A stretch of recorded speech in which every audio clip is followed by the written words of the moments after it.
If you make plans as a flight attendant, the aviation gods laugh. So this should be fun.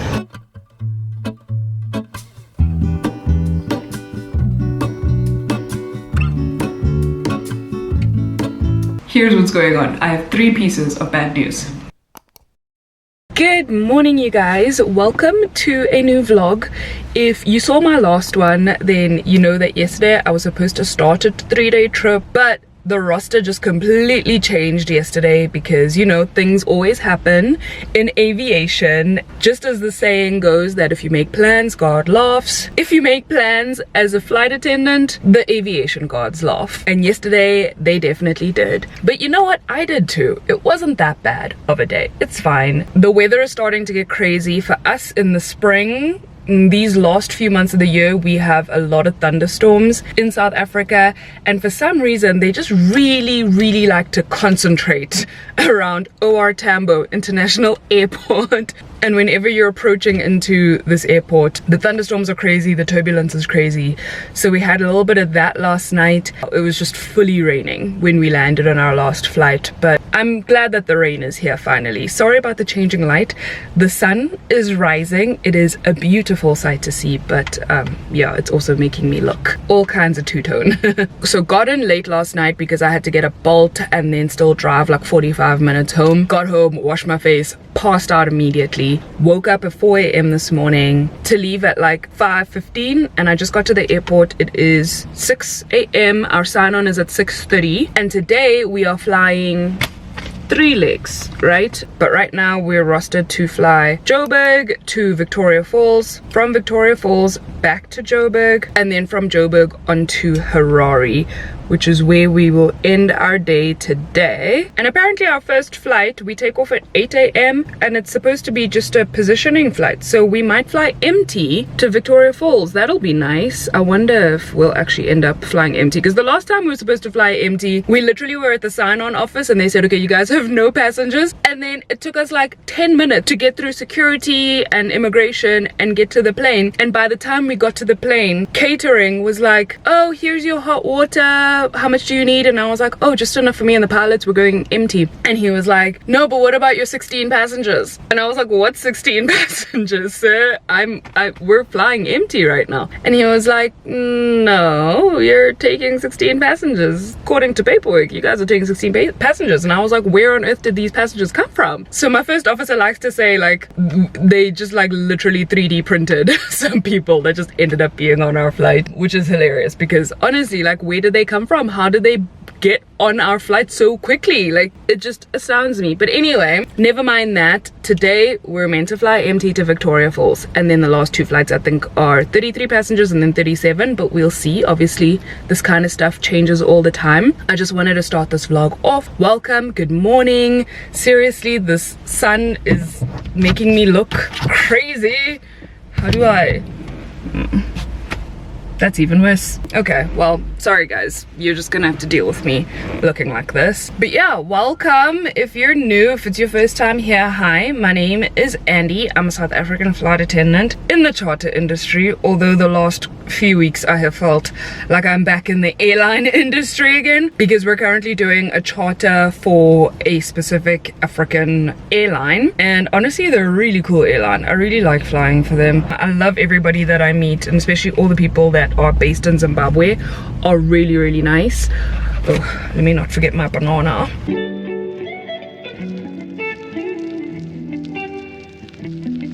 Hey guys, I'm on the plane. We really are taking 0 passengers right now. I've done all of my pre-flight checks and I'm just waiting for us to get pushed back, and then I'll still take up my jump seat, because funny enough, even though the flight is empty, I still have to be in my jump seat for takeoff. So I'm gonna do that, but I will try to get some flying clips for you guys during the flight, because there's no passengers and it is really overcast and cloudy right now, but I'm pretty sure the view from above the clouds is gonna be stunning. But I wanted to show you guys, because our plane, if there's absolutely no one on board, we actually can't take off this way. We do need some extra weight, so whether that's a couple of passengers like an engineer or another pilot or another crew member, then we take that. But I want to show you guys what we have. We've got these on board. These are called ballasts. So it's basically these containers filled with sand, and these are 20 kgs each, and we've got 8 of them on board to make up 160 kilos of weight that we need in the front of the plane. So we've got some there, we have one here, and then more there. So yeah, it's so random that that's something necessary, but it is. And then when we get to Big Falls, the baggage handlers or the engineers, I'm not too sure who, will remove the ballasts from the aircraft. So that's how we get some extra weight on the plane. Alright, seatbelt signs are on. I guess I should go. I just made my pilots a coffee, but I'm having a rooibos tea because I've already had 2 cups of coffee today. Keegan and I are obsessed with this cake that we got from Spa a couple of weeks ago, and I'm pretty sure this is our 2nd or 3rd time buying it. So I brought a few slices for myself and my pilots, and I just gave them some cake with their coffee.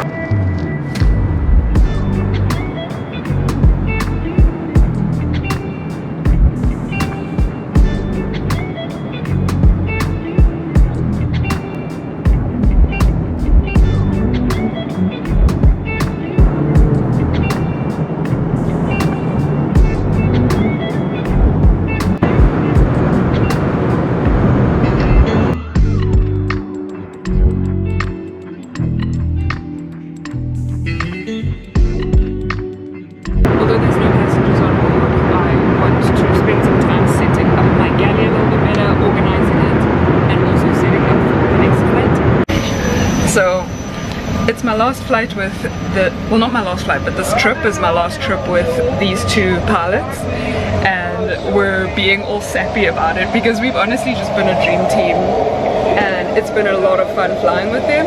So my first officer knows that I'm obsessed with Lewis Capaldi. He just started playing Lewis Capaldi music. Can you hear that? Let me put the volume up. There must be something in the water.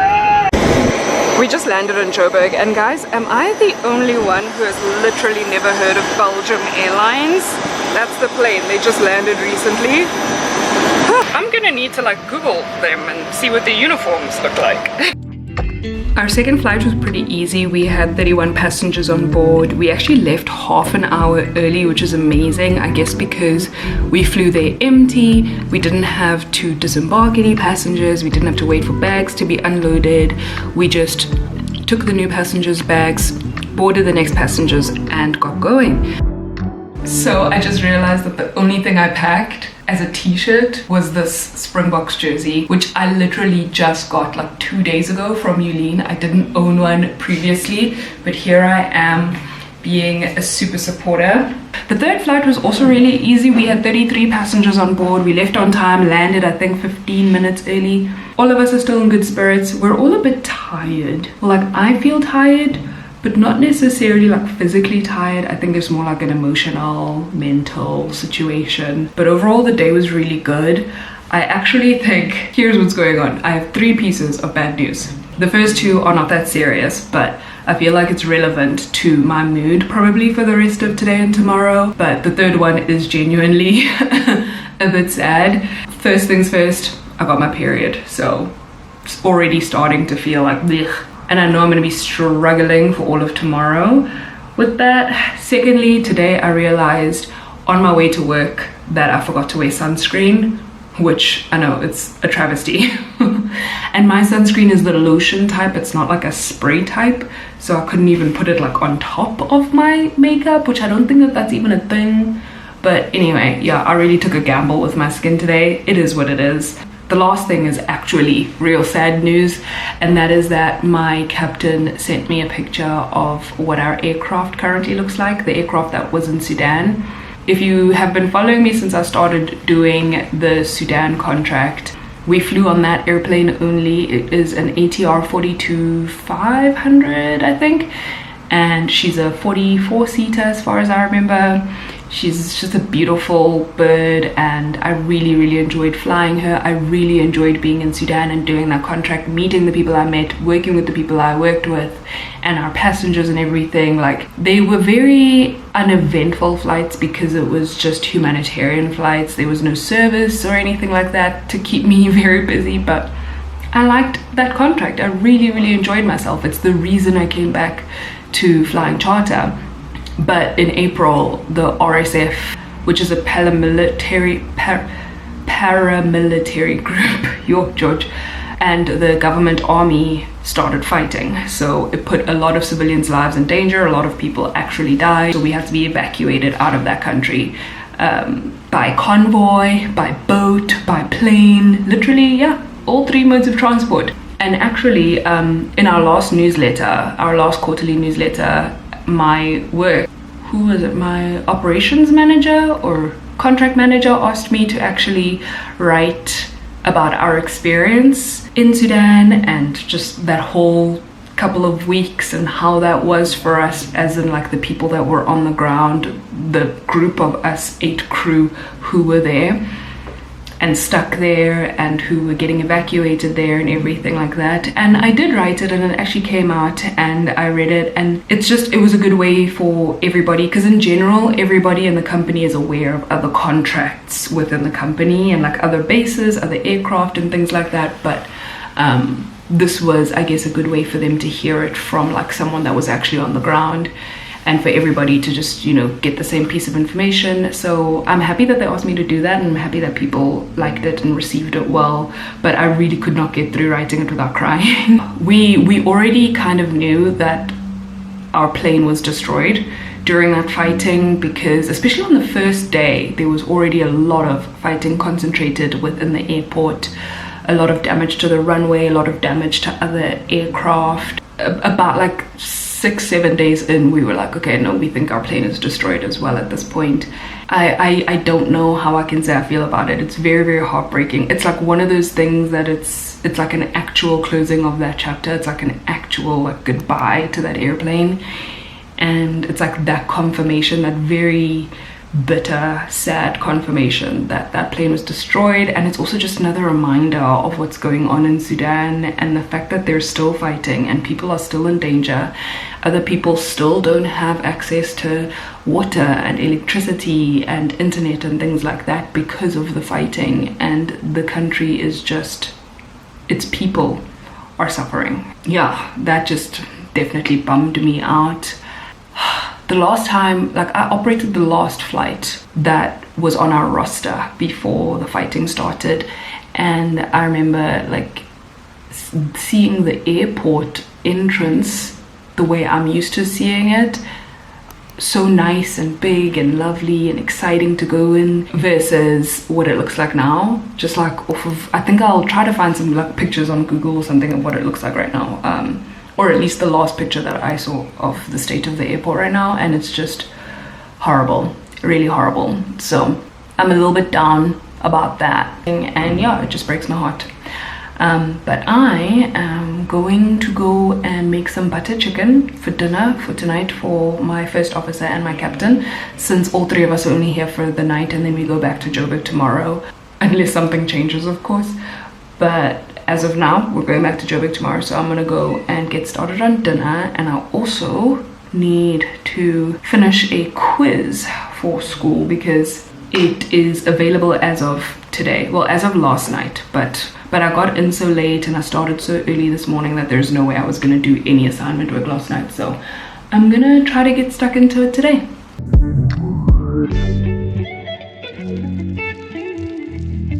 Alright, you guys know that they keep us fully stocked here. We've always got a whole bunch of food that they give us, which is nice, even down to eggs and stuff. And obviously we bring our own stuff. Capers for me, of course. Chicken lick and hot sauce also for me. But I just noticed this yogurt that they give us, it's really good and really creamy, this Kefalos brand. I really enjoy it, but I just realized I've never seen an aloe vera flavored yogurt. So I definitely want to try this tomorrow for breakfast.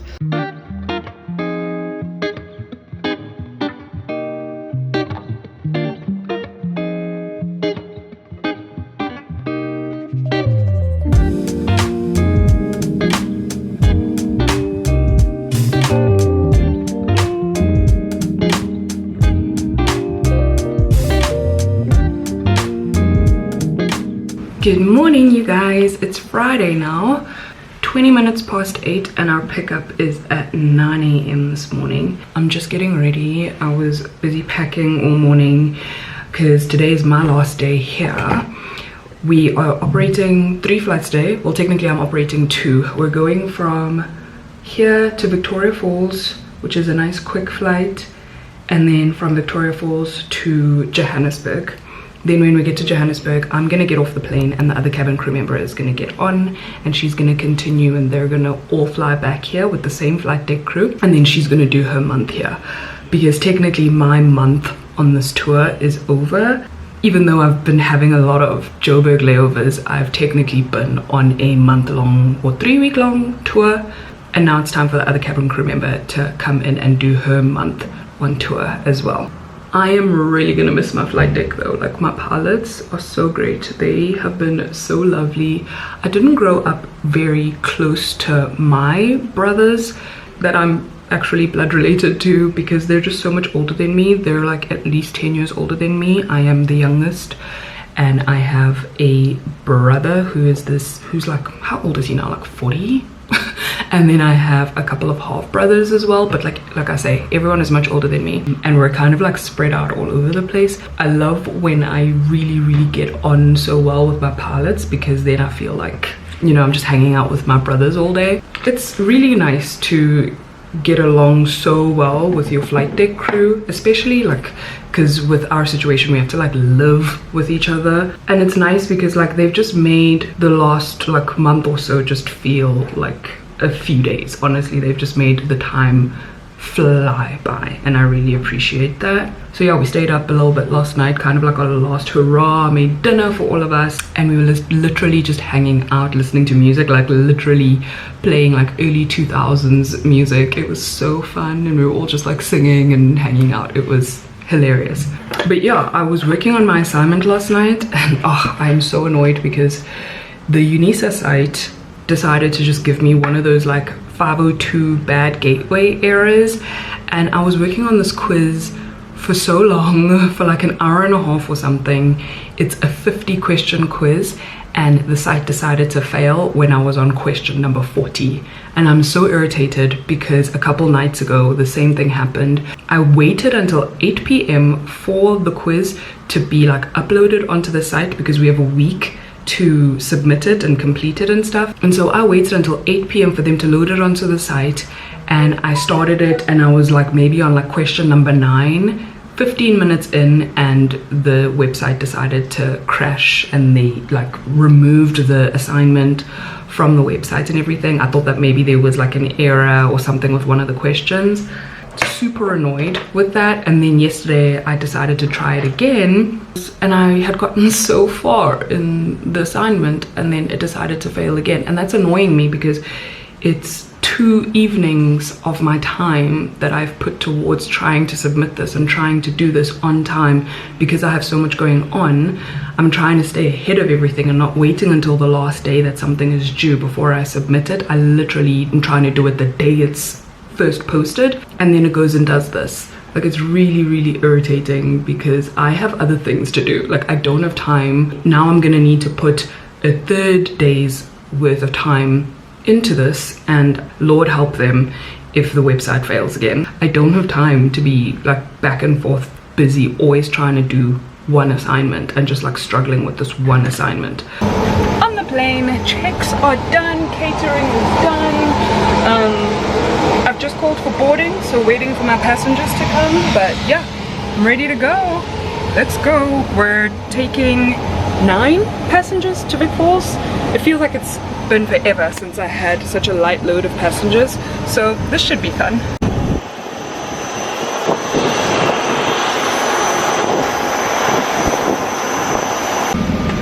Alright, had 10 passengers on that last flight. It was 9 adults and 1 infant, and everybody was really lovely. They were all sitting more towards the front of the plane just for weight and balance reasons.